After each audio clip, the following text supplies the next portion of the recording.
Olá, meus irmãos, tudo bem com vocês? Eu espero que tudo bem. Hoje eu quero falar sobre o verso 16 de Romanos 16. Foi me solicitado nos comentários que falasse sobre esse verso. É um verso interessante e eu quero falar sobre ele hoje. Antes de começar a falar sobre esse verso, eu gostaria de dizer que este canal é um canal sem fins lucrativos, é um canal que tem como objetivo trazer uma explicação de forma simples para você que aqui se achega sobre o que é viver a nova aliança. Muitas pessoas pensam que estão vivendo a nova aliança, acham que a nova aliança é uma nova era, é um momento, e na verdade não, a nova aliança ela é para quem crê, ela existe para quem crê. Muitas pessoas ainda estão vivendo a velha aliança, precisando ver para crer. Então esses não entraram para a nova aliança, não fazem parte do novo pacto. Mas aqueles que de fato compreendem o plano de salvação, essas pessoas então entendem o que é estar na nova aliança e ser pleno da graça do Pai. A graça do Pai não são todos que a recebem. Infelizmente é um grande engano do sistema religioso dizer que a graça todos recebem. A graça foi dada a todos, mas infelizmente poucos a recebem. Receber a graça é você estar cheio e pleno do Espírito Santo do Pai e ter a Ele como seu guia, como seu pastor, como seu professor, como o Salvador falou lá em Mateus 23, que éramos para ter a Cristo como nosso guia. Quando ele fala o Cristo lá, ele está se referindo ao Espírito Santo do Pai, que inclusive nele estava. Ele era um ungido, o Emanuel, né? O Pai conosco, através dele. E automaticamente aqueles que hoje recebem o Espírito Santo do Pai e deixam ele ser o seu guia, o seu mestre, o seu tutor nas suas atitudes, porque isso é o novo pacto. E essa é a glória maior, é você não precisar de um tutor, você não precisar mais de um guia, porque você não está mais cego. É você agora não precisar mais de um livro para ler, para saber as vontades do Criador, porque agora ele estando em você, você vai agir corretamente. Assim como, né, os discípulos, quando foram cheios do Espírito Santo, eles passaram a agir de acordo com a vontade do Criador. Não precisavam ficar mais lendo a Torá para saber o que o Pai queria, porque antigamente eles liam a Torá, não tinham o livro Bíblia, né? Nós é que temos agora o livro Bíblia que contém as histórias, né, desses homens que ouviram o Pai. Paulo chega a falar que esses homens eram homens de fé, porque fé é justamente isso. Você agora estar pleno do Espírito Santo, é coerdeiro. Você agora tem o mesmo Espírito Santo que existia nos profetas, que esteve no Salvador de forma plena, como João fala em João 3, que os profetas receberam o Espírito Santo do Pai por medida, mas o Filho recebeu sem medida. E aí depois foi dada a nós, né, a oportunidade de também sermos cheios do Espírito Santo do Pai por herança, né? Somos coerdeiro, a herança foi dada a nós também. E nós agora, quem crê, recebe, é batizado, como ele fala lá no livro de Marcos 16, quando ele fala, quem crê e for batizado será salvo. Ou seja, esse ser salvo é porque agora você está cheio do Espírito Santo do Pai. Isso é tremendo. Eu fiz esse pequeno resumo aqui para que você que está chegando agora entenda de verdade o que é viver a nova aliança. Senão você vai ficar atrás de guias, atrás de tutores, atrás de mestres, de pessoas que vão ensinar você o caminho, né? E se utilizando da herança, que é a palavra do Pai, este livro que eu estou lendo aqui, se utilizam de forma enganosa, não para levar você para os pastos verdejantes. Eu tenho tentado aqui ensinar as pessoas, de acordo com aquilo que me foi ensinado em espírito, a irem para os pastos verdejantes, a saírem dos apriscos, a serem pessoas guiadas pelo Espírito Santo, livres de fato. Foi para a liberdade que ele nos comprou e não para ficarmos sendo presas de homens, dominados por homens. Muitos utilizam o livro Bíblia, que é uma parte da herança do Pai, né? Porque a palavra toda dele não está só no livro Bíblia, está escrito no próprio livro Bíblia, que se fosse colocar em um livro tudo o que o Pai fez, né? Não caberia nos livros que existem. Então, o livro Bíblia contém uma parte, é um copo de água do oceano. Mas aqui neste livro contém a palavra dele e muitos se utilizam dela não para ensinar o plano de salvação e libertar as pessoas, mas se utilizam do livro Bíblia para bancar suas vidas, se utilizam do livro Bíblia para fazer discípulos para si próprio. Quanto mais pessoas têm, mais dízimo entra, mais oferta entra, não dão de graça o que de graça receberam. Essas partes eles não leem para o povo. E é sobre isso que eu falo aqui. Você entender isso é muito importante. E foi me pedido que eu falasse sobre esse verso 16 aqui de Romanos 16, porque tem uma impressão aqui de que Paulo está se referindo a cultos religiosos aqui no verso 16. Ele está se referindo a essas reuniões que acontecem hoje em dia.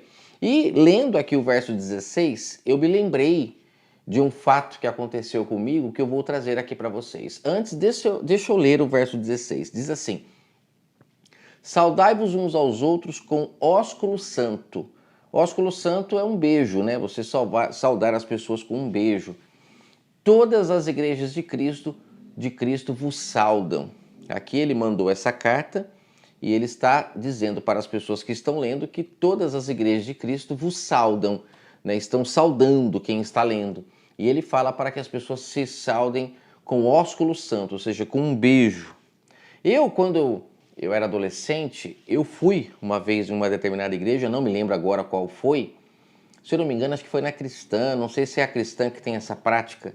E quando terminou o culto, as pessoas iam se saudar e beijavam uns aos outros com ósculo santo, né? Até esse nome ósculo santo soa muito religioso, né? Mas eu lembro disso, achei até estranho. Eu lembro que eu estava com o meu irmão ficou todo tímido quando vieram saudar ele com esse beijo, porque na cristã eles separam os homens das mulheres dentro da igreja, né? Então, vinham os homens beijar, né? E isso se tornou um pouco estranho pra gente na hora ali. Uma coisa é você vir uma mulher e você beijar ali, né? Um beijo no rosto, como é normal. As pessoas quando se encontram, geralmente também se beijam. Mas por que colocam como ósculo santo? Que é para dar aquela religiosidade na coisa, né? Transformar a coisa em religiosa. Porque aí muda de patamar, é diferente, já não é mais um beijo normal.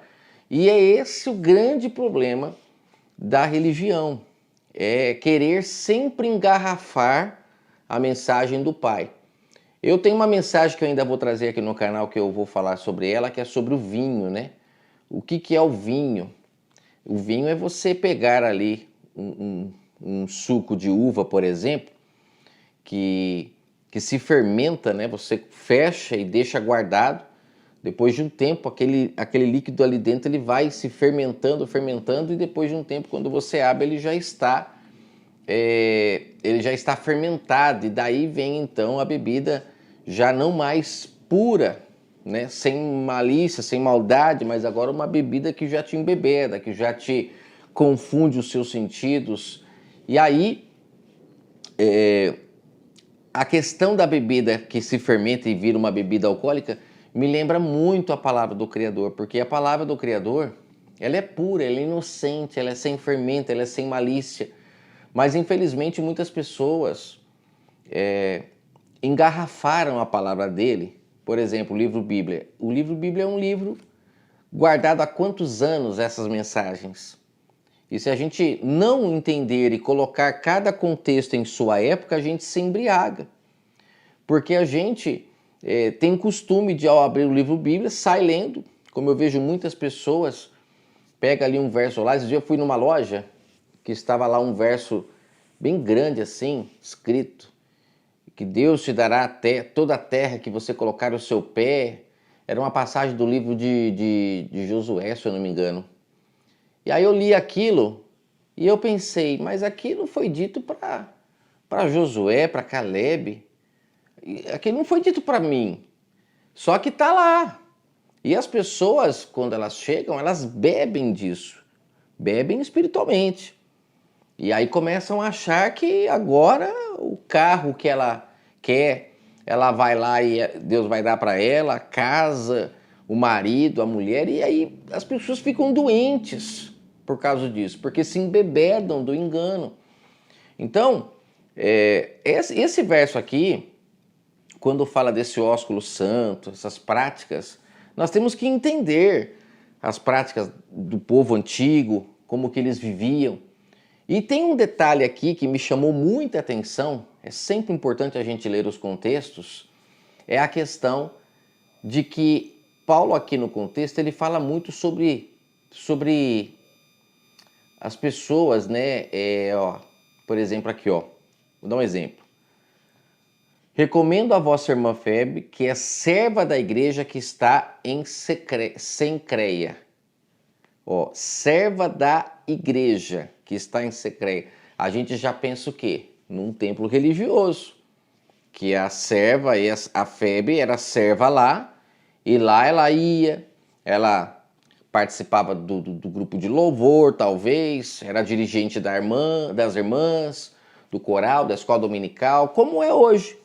Mas tem um detalhe interessante aqui no contexto que é importante a gente ler, que Paulo aqui, quando ele fala de igreja, ele está falando de pessoas que receberam o Espírito Santo do Pai, porque na Nova Aliança é impossível você imaginar que o Espírito Santo do Pai vai habitar um templo de pedra, cujo nunca habitou, né? Se você ler lá em Atos 17, Paulo mesmo fala que o Deus que fez os céus e a terra nunca habitou em um templo feito por mãos de homens. E o que é um templo feito por mãos de homens? Você é feito por mãos de homens? Não. Nós somos feitos carnalmente. Ali existe uma relação do homem e da mulher, mas é um milagre, né? A gente é um milagre. Você não consegue entender como que nós existimos, porque é algo feito sobrenatural. Agora um templo de pedra, eu quero ir lá e construir um templo de pedra. É só eu comprar um tijolo, um cimento, vou lá e faço. É simples de se fazer. Agora um templo do Criador, que realmente, além do milagre que é nós fisicamente nascermos, ainda existe ainda a questão do Espírito Santo habitando nesse templo e a pessoa dando ouvido à sua voz, sendo temente a ela, ser de verdade o templo do Pai. O Espírito Santo dele hoje na Nova Aliança habita em nós. Na Velha Aliança, sim, ele podia estar de local em local, né, como nas tendas, né, onde lá depois tem a Arca da Aliança, que a gente sabe da história, que a Arca da Aliança ali tinha as leis do Pai, tinha o maná, era levada daqui para lá. Mas hoje, a pessoa ainda imaginar que o Pai habita em locais, se ele esteve alguma vez em algum local, foi porque as pessoas não aceitavam ele em si mesmas. E esse foi o papel do Salvador. Ele veio nos salvar disso, ele veio nos trazer a mensagem de que nós somos a morada do Espírito Santo. Paulo fala isso em 1 Coríntios 3, 6, que nós somos a morada do Espírito Santo, ele habita em nós. Então, quando aqui Paulo fala de serva da igreja, será que ele está falando de uma igreja, de templo de pedra mesmo? Ou ele está falando das pessoas que moravam em Cencreia, que eram a igreja do Pai? E ela era de lá, desse local, também cheia do Espírito Santo. Por isso que ele chama de igreja as pessoas, ele chamava, né? Aí ele fala aqui, ó, que para que recebais o Senhor de um modo digno dos santos, que ajudeis a qualquer coisa que de vós necessitar, porque ela tem sido amparo de muitos, de mim em particular. Ou seja, ele estava pedindo para que as pessoas recebessem essa irmã Febe com muito amor e carinho, ajudando ela no que ela precisasse, porque ela também era solidária com o próximo. Aí ele fala para saudar a Priscila, a Áquila, meus cooperadores em Cristo. Quando fala cooperador em Cristo é porque fazia a vontade do Pai, né? Fazia o que o Espírito Santo lhes ordenava, que é ser justo, honesto, transparente, amoroso, que é isso que o Espírito Santo quer de nós. Ele não quer que a gente seja religioso, né? A gente tem a parábola do publicano e do fariseu que deixa claro isso, que deixa claríssimo. O Pai não quer religião, ele quer vida, ele quer pessoas que se arrependam, ele quer pessoas que digam que amam, que abracem, que deem um beijo, como ele fala lá no final, que se beijem em gesto de carinho. Quando fala santo, soa como religioso, mas pessoas que de fato são verdadeiras. Nós temos muitas pessoas que hoje, ao se cumprimentar, se beijam, mas será que é um beijo verdadeiro? Naquela época, eu percebo que existia uma aproximação maior das pessoas. O amor, o carinho. Não era religião, não era ir para um culto, mas sim pessoas que se encontravam para conversar, para dividir uns com os outros. Aquilo que um tinha mais dava para o que tinha menos. Não é isso que aconteceu lá no livro de Atos? Isso era o poder do Espírito Santo. Eu gravei uma mensagem falando sobre isso, que muitos não morreriam, né, que o Salvador falou, mas veriam o reino dele vindo com grande poder, lá em Marcos 9. E isso é esse grande poder. Aqui as pessoas cooperando uns com os outros, ajudando como essa mulher aqui, essa febre fazia. Né? E ele estava pedindo para que as pessoas fizessem com ela também, e nem precisava pedir, porque se essas pessoas eram cheias do Espírito Santo, elas fariam naturalmente.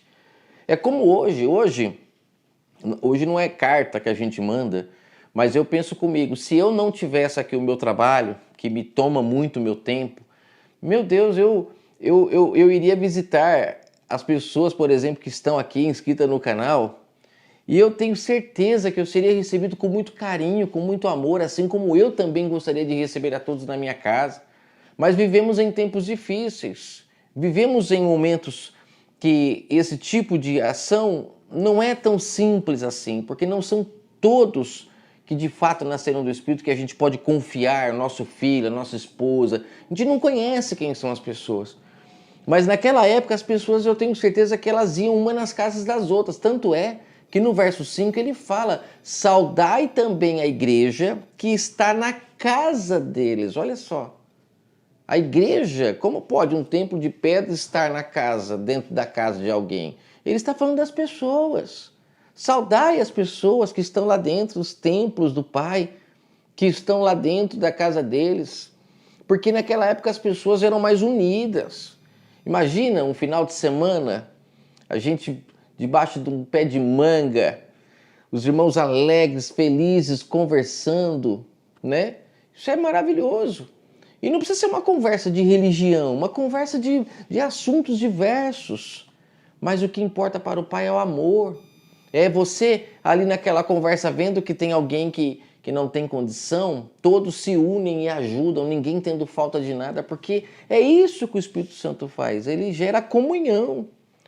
Paulo fala, né, nas Escrituras que o nosso corpo, né, ele é feito de membros, né? Tem os dedos, tem a mão, tem o braço, são membros.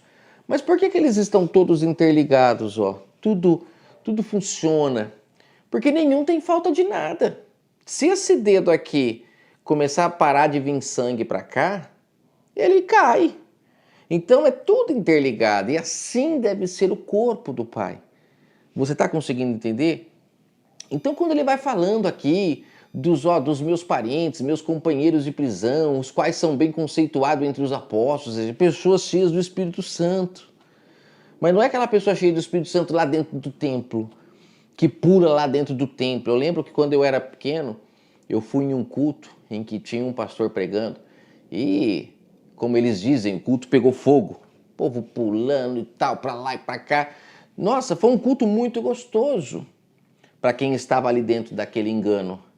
Quando no outro dia eu fui na padaria, o rapaz lá, o padeiro, perguntou quem foi que tinha sido o pregador da noite, que estava com bastante barulho.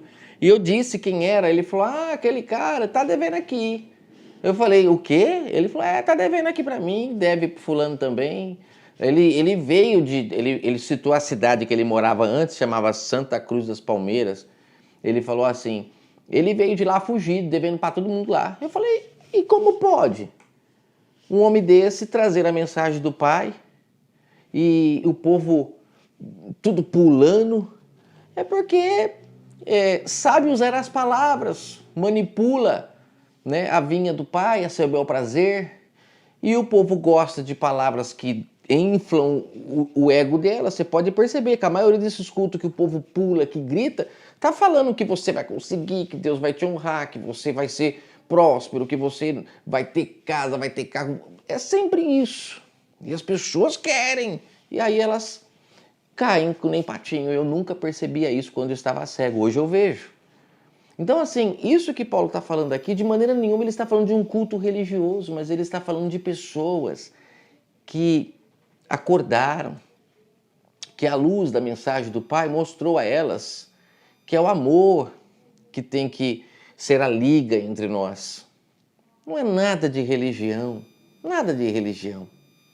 Então aqui quando ele fala saudai-vos aos outros, uns aos outros com ósculo santo, é porque aonde impera o amor, onde impera o carinho, as pessoas se abraçam, as pessoas se beijam, mas sem segundas intenções, sem maldade. E não é depois de um culto religioso onde você beija ali a pessoa, que você nem sabe quem é, ela vai embora para casa, você não sabe a situação dela, você nem pergunta também, é cada um por si. Eu lembro um culto que eu estava, em que acabou o culto, estava chovendo muito e o povo tudo assim, encostado na frente da igreja, porque estavam fechando a igreja. E ficou ali, todo o povo ali esperando a chuva passar. O pastor fechou a igreja, montou no seu carrão e ó, foi embora, ele e a esposa. E um monte de gente lá na porta esperando a chuva passar para ir embora. Não podia pelo menos pegar um ou dois para levar para casa para ajudar?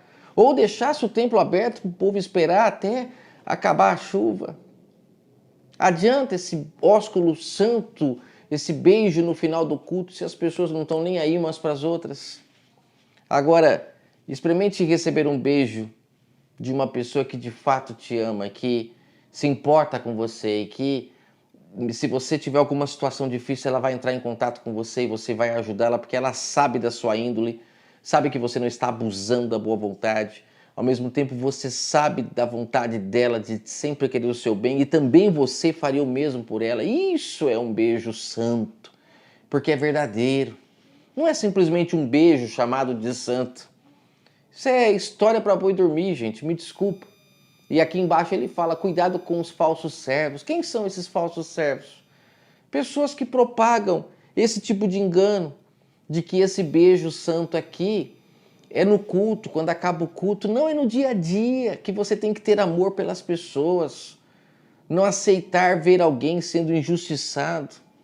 Entrar como Moisés fez quando viu aquele rapaz lá apanhando injustamente, ele entrou na briga para proteger, por quê? Porque não aceitou a injustiça. E nisso o pai vê nele uma pessoa diferente.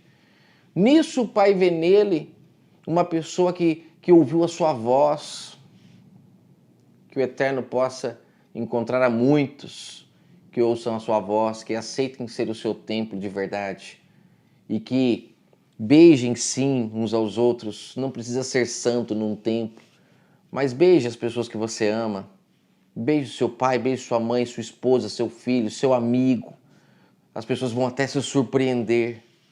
Mas sempre seja um beijo verdadeiro, não com segundas intenções porque quer algo da pessoa, porque quer que ela te ajude em algo, que ela seja o seu fiador em algo, que ela te abra uma porta de emprego. Não. Sempre seja verdadeiro o seu amor para com as pessoas. Que o Eterno abençoe a todos grandemente. No verso 18 ele fala, porque esses falsos servos são pessoas que têm como Senhor o seu próprio ventre. Só dizem, paz, irmão. Vai com Deus, irmão.